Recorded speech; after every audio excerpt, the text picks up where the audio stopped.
I unlocked my cabin weeks earlier than planned and found police lights cutting through the trees. An HOA, Karen, had called the cops, claiming I didn't belong there, never realizing she'd been living comfortably inside a mansion that was legally mine. If you believe real ownership beats fake authority every time, subscribe now, because stories like this only surface when someone finally stands their ground. I wasn't supposed to be there yet. That was the simple truth.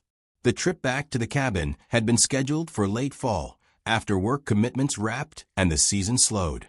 But plans changed, as they sometimes do, and I found myself driving up the mountain road weeks early, winding through trees that grew thicker the higher I climbed. The air felt cleaner, quieter, the kind of silence you only notice when you've been away too long.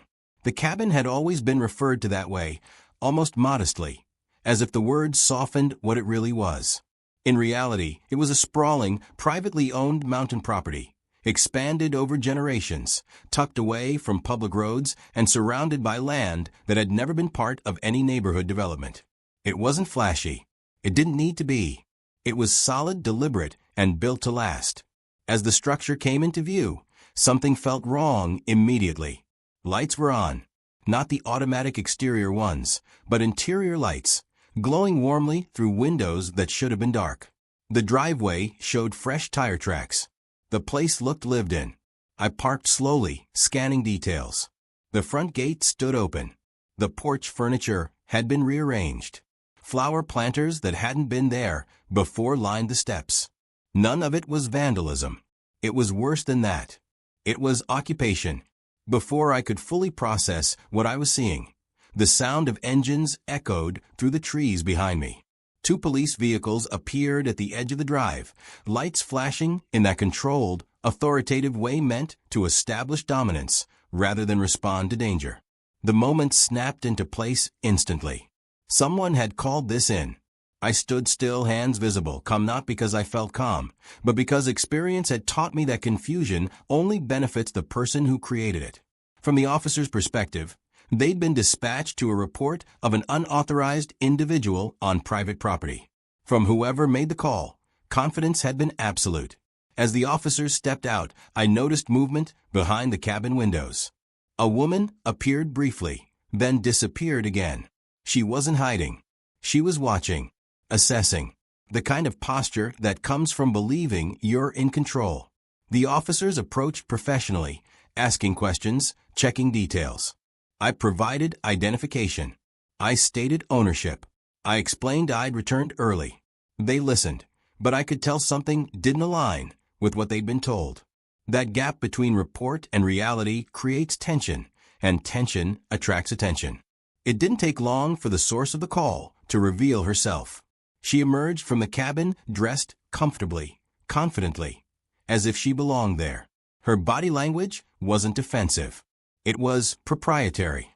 She positioned herself as the authority on the property, gesturing broadly, explaining how she'd been managing the place, how it had been used, how the HOA had stepped in to maintain standards.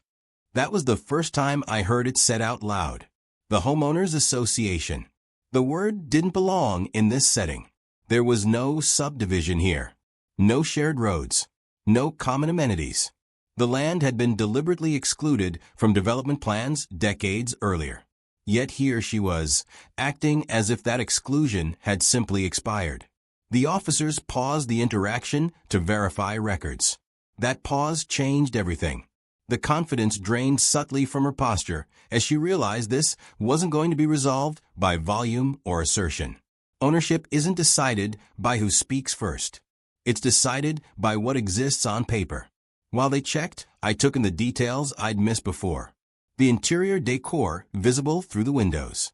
Personal items placed casually, as if permanence had already been assumed.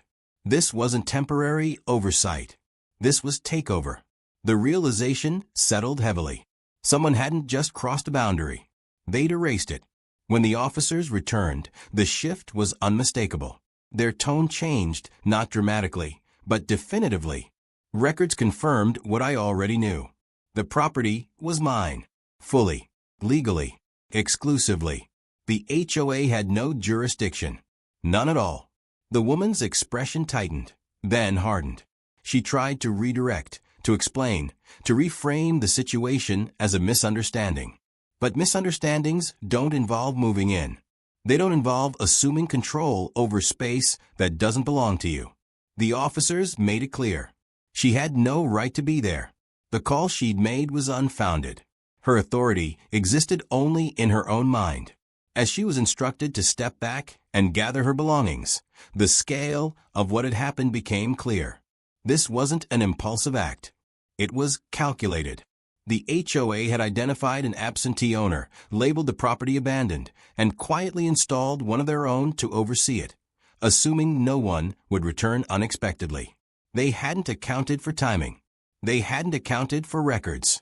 And they certainly hadn't accounted for someone walking in early and refusing to play along. The officers documented everything carefully. Photos, statements, timelines. Paper trails matter when systems overreach. And this was no small misstep. It was occupation under false authority. As the police vehicles eventually pulled away, the cabin felt different. Not violated exactly, but exposed. Like something private had been assumed public, simply because no one was watching closely enough. I stood on the porch as the woman left, watching her confidence collapse into hurried silence.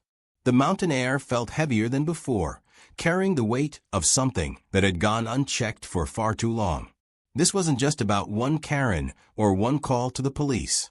It was about how easily authority can be claimed when absence is mistaken for surrender. And as I stepped back inside my own cabin, I knew this wouldn't end quietly. It never does when entitlement meets proof. The cabin didn't feel empty after she left. It felt disturbed, like a room where the air remembers voices even after they're gone. I walked through slowly, not to inspect damage, but to understand how deeply the line had been crossed. Drawers had been opened and reorganized. Cabinets stocked with items I didn't recognize. Furniture shifted to suit someone else's habits. This wasn't caretaking. It was entitlement dressed up as responsibility. Outside, the forest returned to its usual quiet, but inside the walls held a different tension. The kind that lingers when something private has been claimed without permission. I opened windows, letting cold mountain air push through the rooms, as if clarity itself needed space to move. My phone vibrated with a voicemail notification. The HOA. I didn't listen to it yet. I already knew the tone it would carry. Carefully measured concern. Language about misunderstandings and good intentions. Words chosen to soften actions that had already hardened into fact. Instead, I called my attorney. The explanation was simple, but the implications weren't. An HOA representative had occupied a private residence under the assumption of abandonment, then escalated the situation by involving law enforcement when the rightful owner appeared. That combination crossed from arrogance into liability. He didn't interrupt. He didn't ask for clarification. He understood immediately. He told me to document everything. Photos, videos, condition of the property, items that didn't belong, timelines. He said cases like this don't resolve themselves, and they rarely stay small once scrutiny begins. While I worked, a county deputy returned briefly not for enforcement, but to deliver a copy of the incident report. He was professional, neutral, and careful with his words. He said the call details were being reviewed internally because the initial report didn't align with the facts on record. That mattered. When systems notice inconsistencies, they don't ignore them. By late afternoon, the HOA voicemail count had climbed to 3. I finally listened to the first one. It was exactly what I expected.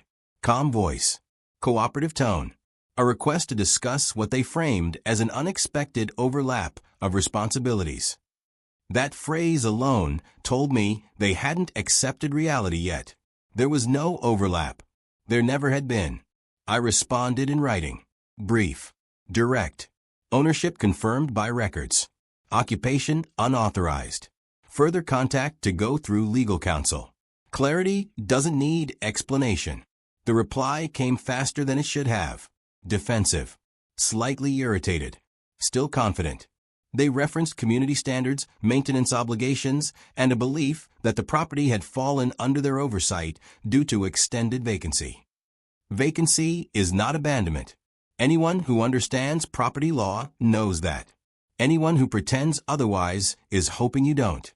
That evening, neighbors appeared at the edge of the property. Not crossing the line, just watching. Curious. Cautious. Some of them had probably believed the HOA's version of events. Seeing police cars and a sudden reversal had unsettled that narrative. I didn't engage. This wasn't about reassurance. It was about correction. The next morning brought escalation. A formal letter from the HOA's legal counsel arrived by email and courier. It asserted temporary stewardship authority and proposed mediation. The confidence in its language was striking, considering the previous day's events. They weren't backing down. They were doubling down, hoping intimidation would replace legitimacy.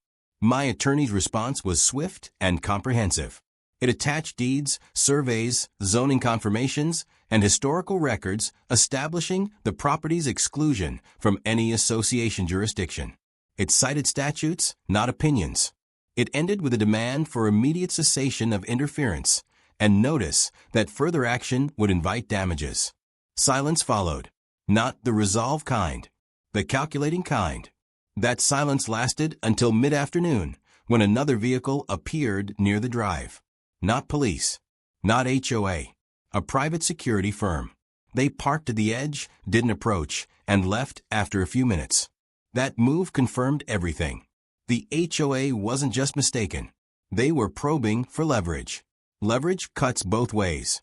By evening, the county assessor's office called to verify a detail unrelated to the HOA claim. The timing wasn't coincidence. When disputes arise, agencies cross-check records quietly. That process doesn't favor those operating on assumption. The cabin began to feel like mine again as the day wore on. Familiar routines returned. Coffee on the porch. Firewood stacked properly. The sound of wind through trees without interruption. Ownership isn't just legal. It's personal. And someone had tried to appropriate both. The HOA sent one more message that night. Short, urgent, suggesting a face-to-face meeting to avoid unnecessary escalation. That phrase always appears when escalation has already occurred and consequences are becoming visible. I declined again. The following days unfolded predictably. Legal positioning, insurance notifications, internal HOA discussions leaking through third parties. People talk when confidence cracks. Stories surfaced about other properties, other assumptions, other quiet oversteps that had never been challenged because no one returned early enough to catch them in the act. That realization reframed everything. This wasn't an isolated incident. It was a pattern that had finally collided with timing and documentation. On the fourth day, a formal notice arrived withdrawing all claims. It cited new information and procedural review. No apology, no admission, just retreat. But retreat doesn't erase consequences. My attorney advised patience, the kind that allows systems to correct themselves publicly rather than being forced privately. When authority withdraws without explanation, people notice. And once noticed, behavior changes. I stood at the edge of the property that evening, watching the last light fade through the trees. The cabin behind me was quiet again, restored not by force, but by proof. Someone had tried to take what wasn't theirs, assuming absence meant permission. They'd been wrong, and the aftermath was only beginning. The withdrawal notice didn't bring relief. It brought confirmation. Organizations don't retreat that quickly unless something larger is shifting beneath them. I had seen it before in other contexts, authority stepping back not because it was convinced, but because it was suddenly exposed. The cabin felt quieter in the days that followed, but the quiet carried tension. I stayed not to guard the place, but to reestablish presence. Absence had been their opening. Presence would be the closure. Each morning I walked the perimeter, not with suspicion, but with intention, reacquainting myself with land that had never stopped being mine, but had been treated as negotiable. What struck me most was how organized the takeover had been. This wasn't a spontaneous overstep by one entitled individual. It had layers. The utilities had been managed. Deliveries coordinated. Maintenance scheduled. Someone had planned this with the confidence that no one would interrupt them. That kind of confidence doesn't come from ignorance. It comes from repetition.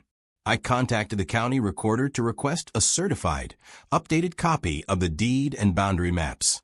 Not because I needed them, but because records speak louder when they're recent. The clerk didn't hesitate. She mentioned, almost casually, that inquiries about the property had increased over the past year. Requests for clarification. Hypothetical questions.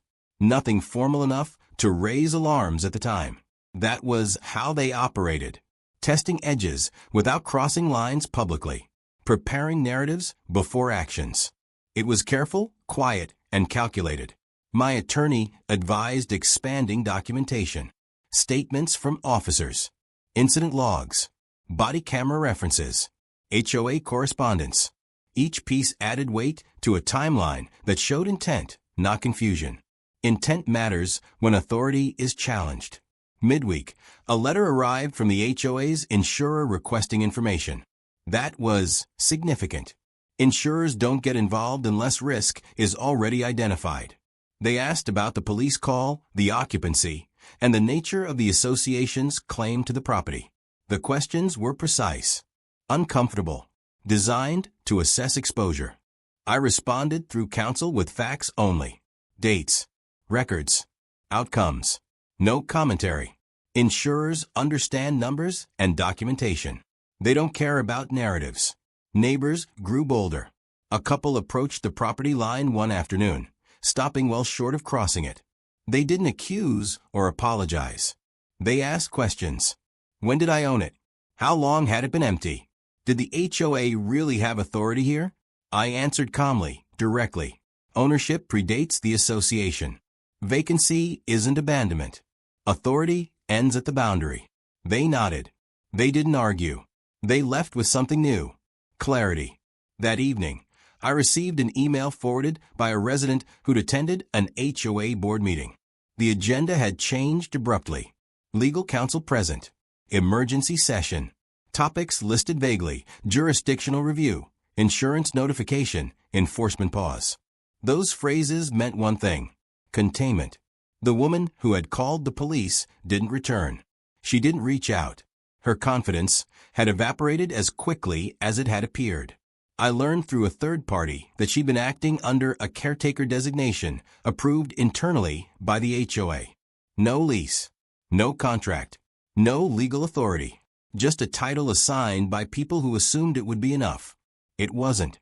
The police department followed up formally. A supervisor requested clarification on the original call details. Not accusatory. Procedural. The initial report had cited trespassing and refusal to leave. Both had been demonstrably false. False reports carry consequences when patterns emerge. That word surfaced again. Pattern. As the week ended, my attorney suggested filing a demand letter, not for damages, but for assurances. Written acknowledgement of no jurisdiction. Confirmation of removal of any internal designations related to the property. A commitment to cease representation of authority over it. These steps aren't dramatic, but they matter. They create paper trails that prevent future attempts. The HOA's response was slower this time. Measured. Stripped of confidence. They agreed to the terms, adding language about miscommunication and good faith assumptions. The language didn't matter. The commitments did. I spent that weekend restoring what had been altered, returning furniture to its original arrangement, removing items that didn't belong, reclaiming space. Physical acts of correction carry a different weight than legal ones. They restore order in ways paperwork can't. The cabin began to feel like itself again. Not pristine, but familiar. Lived in by the right person. On Sunday afternoon, a county vehicle pulled into the drive. The official introduced himself and explained he was verifying records in light of recent activity. We walked the boundary together. He confirmed exclusions, easements, and zoning status. Everything aligned. Before leaving, he said something quietly telling. He said they see cases like this more often than people realize. Absentee properties. Confident intermediaries. Authority assumed until challenged. Most challenges come too late. That night, I sat on the porch as the temperature dropped and the forest settled into evening sounds. The stars were clear, the air steady. The sense of violation had dulled, replaced by something more focused. Resolve. This wasn't about one Karen or one HOA. It was about a mindset that treats absence as opportunity, a belief that authority can be manufactured if no one is watching closely enough. That belief survives on silence. Silence had ended the moment I returned early. The HOA paused enforcement across several properties the following week. That news spread quietly but quickly.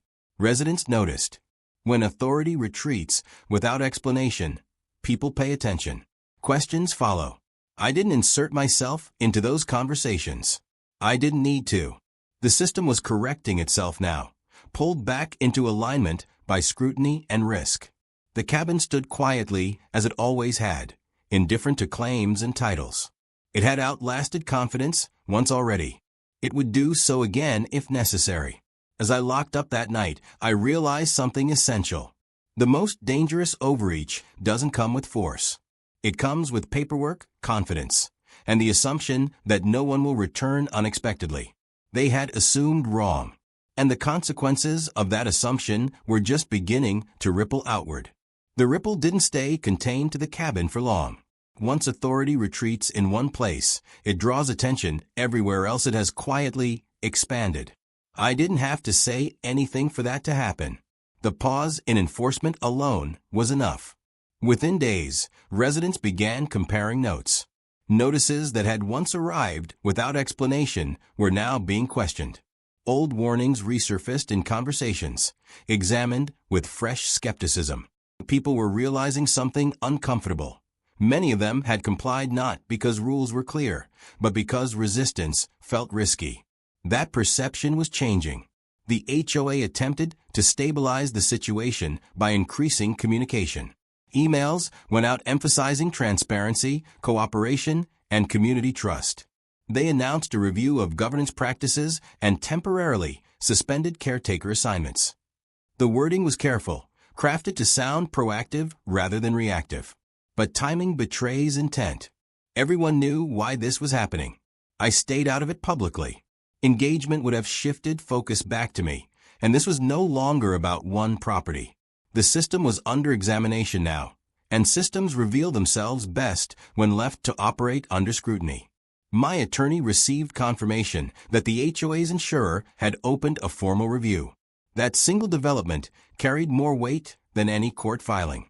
Insurance oversight doesn't ask whether something feels fair. It asks whether something creates risk. Occupying a private residence without legal authority, followed by a false police report, creates significant risk. Risk forces reform. The police department followed up again, this time requesting a formal statement. Not accusatory, but thorough. The original caller's claims didn't align with verified ownership records. That discrepancy mattered. One false report can be dismissed. Multiple reveal a pattern. They wanted to know whether this was isolated. It wasn't. As part of their internal process, they asked whether the HOA had been involved in similar calls. I answered honestly. I didn't know specifics, but I knew the behavior hadn't emerged overnight. Confident overreach rarely does. The cabin itself continued to recover from intrusion. I replaced locks, not out of fear, but clarity. Boundaries matter physically as much as legally. I installed discrete cameras, not to monitor neighbors, but to document reality if it was ever questioned again. Documentation isn't aggression. It's insurance. One afternoon, a package arrived addressed to the HOA caretaker who had occupied the cabin. I didn't open it. I documented it and returned it marked, "Not at this address." Small acts like that reinforce reality. This place was not a gray area. It was defined. I learned through a neighbor that the caretaker had been instructed to oversee several absentee properties over the years. Not live in them officially, just check on them. Maintain appearances. But lines blur when no one returns to redraw them. The cabin had simply been the furthest step taken so far. That realization reframed everything. This wasn't just entitlement. It was a system that rewarded initiative without verification. People were praised for taking charge, not for checking authority. Over time, that culture drifts. The HOA board met again in closed session. When minutes were released, they were thin, almost empty. Legal counsel present. No enforcement actions approved. Policy revisions pending. Silence, when paired with lawyers, is rarely comfortable. I received a formal letter soon after. Not from the HOA directly, but from their counsel.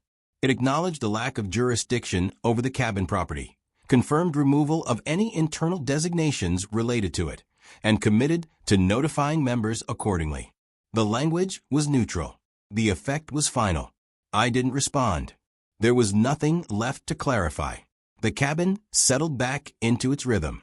Mornings were quiet, afternoons bright, nights cold and clear.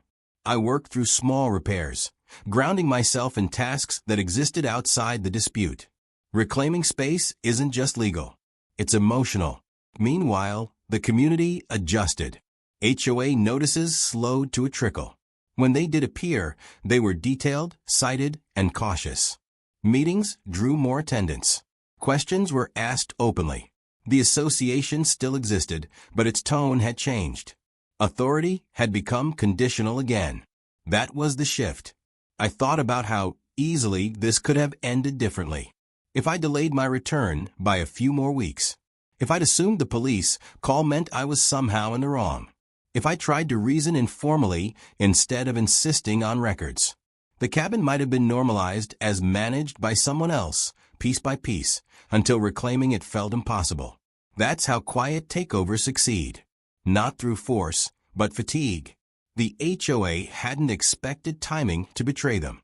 They hadn't expected proof to arrive early. They hadn't expected someone willing to stop everything and insist on verification. As the days passed, the woman who had called the police faded from conversations. Her authority had existed only within a system that no longer protected it. Without that system's confidence, she was just someone who had gone too far. The forest around the cabin remained unchanged, indifferent to all of it. Trees don't recognize hierarchy. They respond to time and presence. Being there mattered more than any letter or ruling. By the end of the week, I realized the conflict had moved past its peak. What remained was correction, not confrontation. Oversight, awareness, a recalibration that would affect far more people than just me. I locked the cabin one evening and stood on the porch, listening to the wind move through the trees.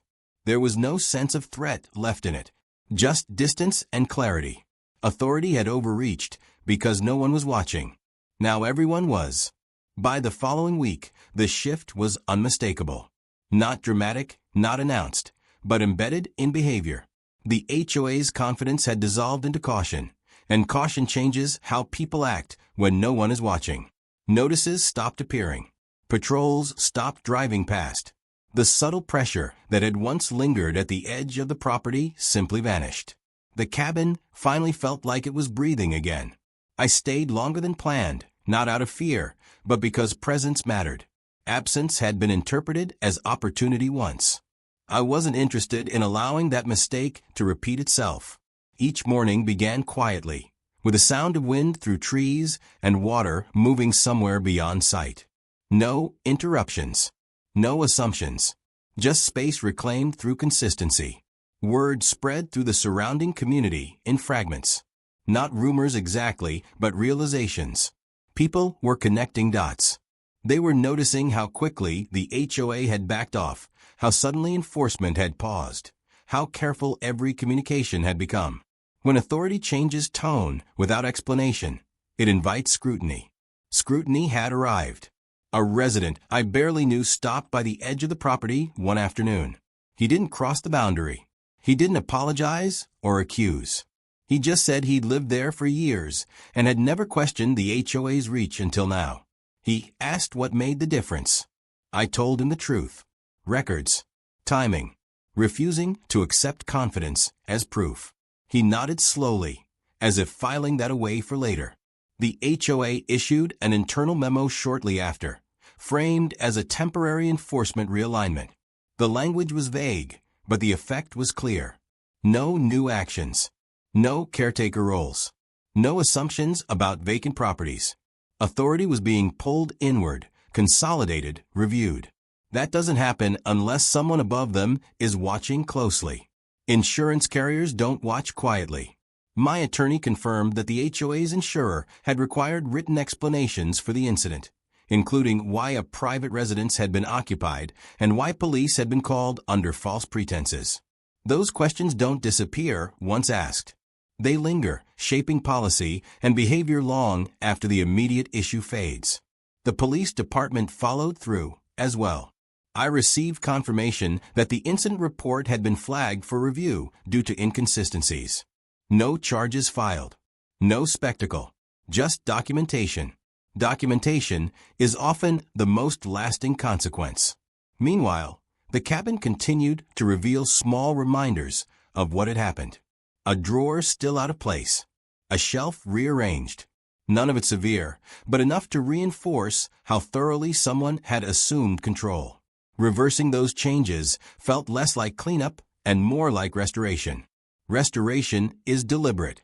It requires attention. I replaced a few items that had been worn through use that wasn't mine. Not because they couldn't be reused, but because they represented a chapter that was closed. Physical space holds memory. Clearing it matters. The HOA attempted one final outreach, this time through a neutral intermediary. A suggestion of mutual understanding and future cooperation. The phrasing implied shared responsibility for what had occurred. I declined again. Shared responsibility only exists when authority is shared. It never had been.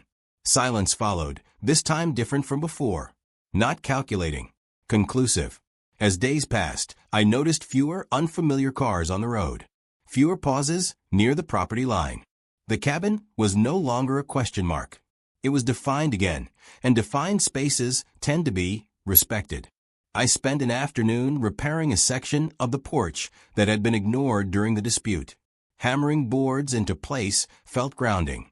Each nail was a small declaration that this place wasn't theoretical. It was lived in, maintained, claimed through care, not assertion. Neighbors adjusted accordingly. Conversations shifted from curiosity to normalcy. The cabin stopped being a topic. That was the real signal. When conflict resolves properly, it stops being interesting. The HOA board announced a restructuring weeks later. New committees.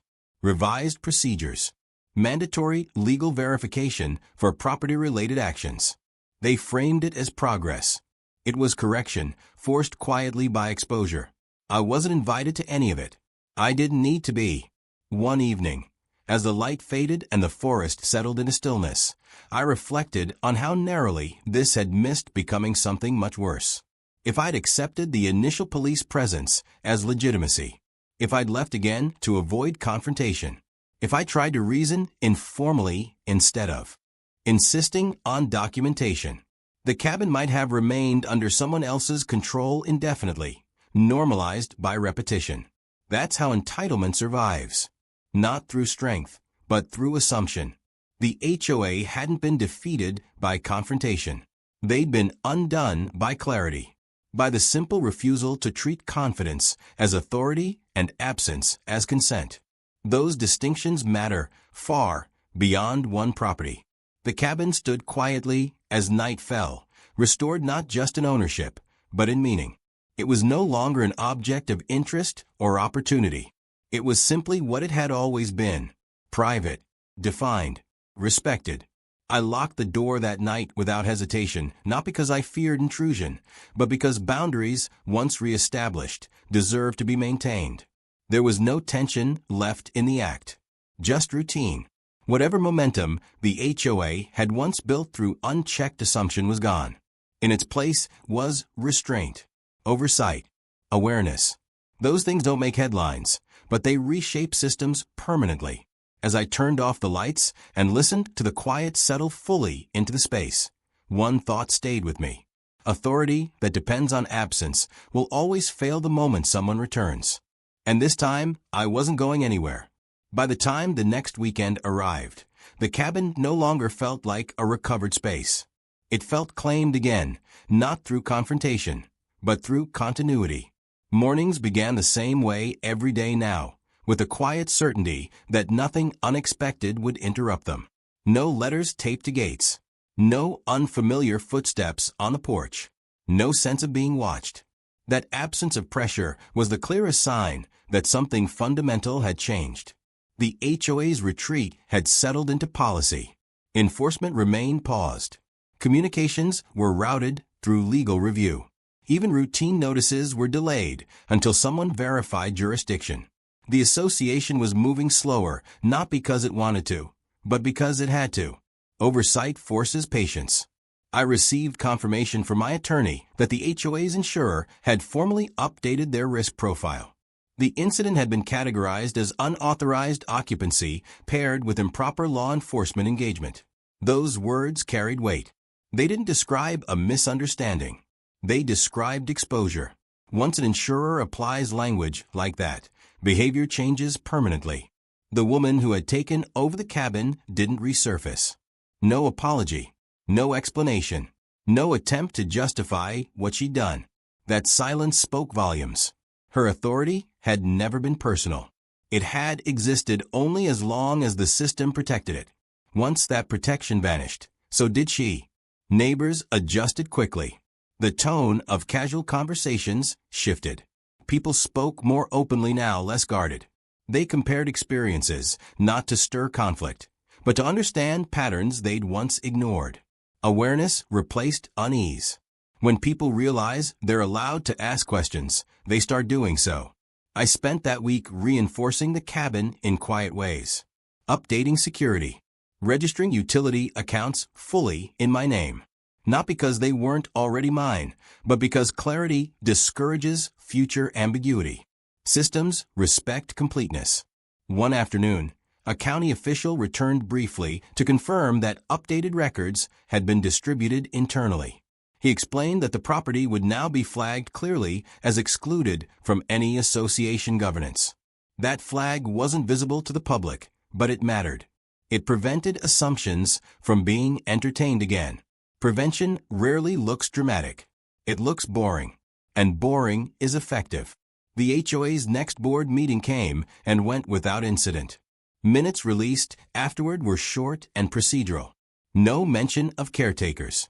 No reference to absentee properties. Just maintenance schedules and budget reviews. The association was shrinking back into its intended role. That contraction wasn't failure. It was correction. I noticed fewer HOA vehicles in the area. Fewer patrol-style drive-bys. Fewer lingering looks toward the property. The cabin had stopped being an opportunity and started being a boundary again. Boundaries don't invite curiosity. They end it. As days passed, I found myself thinking less about what had happened and more about what had almost happened. The ease with which the takeover had occurred was unsettling. Not because it succeeded, but because it had been attempted so confidently. Confidence without verification is the most dangerous form of authority. I reviewed the initial HOA notices again, this time without emotion. The language was revealing in hindsight. No citations. No references to statute. Just declarations. That approach only works when people are conditioned to accept it. That conditioning had been broken. The police department closed their internal review quietly. No public statement. No charges. But the incident remained documented, attached to names and decisions. Documentation doesn't shout. It waits. And it influences how future calls are handled. That mattered. The cabin's surroundings returned to normal rhythms. Wildlife moved freely. Trails settled back into use. The forest didn't remember the conflict. It only responded to presence. Being there consistently erased the last traces of intrusion. One evening, as I sat on the porch watching light fade through the trees, I realized the dispute had reached its natural end. Not because someone declared it over, but because there was nothing left to contest. Authority had retreated. Ownership had been reaffirmed. Systems had adjusted. The HOA had learned something it couldn't unlearn. That absence isn't consent. That confidence isn't jurisdiction. That paperwork generated internally doesn't override records kept publicly. Those lessons tend to stick, especially when reinforced by liability. I received one final message from a neighbor thanking me indirectly. Not for fighting, but for insisting on clarity. He said it had changed how people approached the HOA, how they read notices, how they understood their own rights. That impact mattered more than any ruling. The cabin stood quietly behind me as night settled in, unchanged and uninterested in what it had endured. It had been taken, returned, and reclaimed without ever needing to defend itself. It had simply waited for someone to show up and say no. That was the difference. Authority thrives in silence. Ownership survives through presence. And when presence returns unexpectedly, entitlement has nowhere to hide. The season changed without ceremony. Leaves turned, temperatures dropped, and the cabin settled deeper into its familiar rhythm. What surprised me wasn't how quickly life returned to normal, but how clearly the absence of interference revealed what had been wrong before. Peace doesn't announce itself. It becomes noticeable only after pressure is removed. I stayed longer than expected, not out of caution, but out of appreciation. There was something grounding about waking up knowing no one questioned my presence, no one monitored my movements, no one believed authority existed simply because it hadn't been challenged recently. The cabin felt whole again, not because it was untouched, but because it was unquestioned. The HOA continued to exist, but in a quieter form. Meetings still happened, but their reach no longer extended beyond clearly defined boundaries. Notices that once felt aggressive were now rare and precise. Language mattered again. Words were chosen carefully, reviewed, and verified. That alone marked a transformation. I learned through a third party that several residents had requested written clarification of HOA authority over their own properties. That kind of inquiry hadn't happened before. People had assumed. Now they were asking. Once people learn that questions are allowed, systems have to answer honestly or not at all. The woman who had occupied the cabin became a footnote in conversations, mentioned only when someone tried to explain how far things had gone. There was no sympathy, but there was understanding. She hadn't acted alone. She had acted within a culture that rewarded initiative over verification. When that culture changed, her role disappeared with it. The police department adjusted as well. Calls originating from the HOA were now handled with additional scrutiny. Ownership verification came first. Jurisdiction second. Enforcement last. That order matters. It prevents escalation before facts are established. Quiet policy changes like that protect everyone involved. I noticed fewer patrols, fewer questions, fewer assumptions. When law enforcement steps back from reflex and into procedure, communities feel it immediately. Tension dissipates when clarity replaces urgency. The cabin became a place of routine again. Maintenance schedules replaced legal calendars. Firewood stacks mattered more than email threads. Small decisions filled my days instead of defensive ones. That shift restored something I hadn't realized I'd lost, trust in the quiet. One afternoon, I walked the outer edge of the property, where the trees thin and the view opens. From there, the cabin looks small against the land that holds it. That perspective was humbling. It reminded me that ownership isn't about dominance. It's about stewardship, care, continuity, and attention over time. I thought about how easily this could have become a long, exhausting fight. How quickly legal disputes can consume identity if you let them. The reason this hadn't was simple. I hadn't argued authority. I'd verified it. That distinction saved time, energy, and clarity. Verification doesn't inflame. It resolves. The HOA attempted no further outreach. No offers of reconciliation. No symbolic gestures. That silence was appropriate. There was nothing left to smooth over. The system had corrected itself without needing ceremony. Residents adapted quickly to the new tone. Conversations shifted away from enforcement and toward community needs that actually mattered. Roads, utilities, maintenance. Governance returned to its intended function, stripped of the illusion that it could extend wherever confidence allowed. I prepared to leave the cabin eventually, this time on my own schedule. Locks were secure, systems checked, everything in place. Leaving felt different now. Not like abandonment, like trust. Trust that presence had redefined the space enough that absence wouldn't be misinterpreted again. Before I left, I sat on the porch one final evening, listening to the forest settle into night. The air was still. No engines. No radios. No voices claiming authority. Just distance and time doing what they've always done. I reflected on how the story would probably be told later. Simplified. Reduced to a single moment. A police call. An entitled Karen. A confrontation resolved. But the truth was quieter and more instructive. This hadn't been about drama. It had been about systems behaving badly when unchecked, and behaving correctly once attention returned.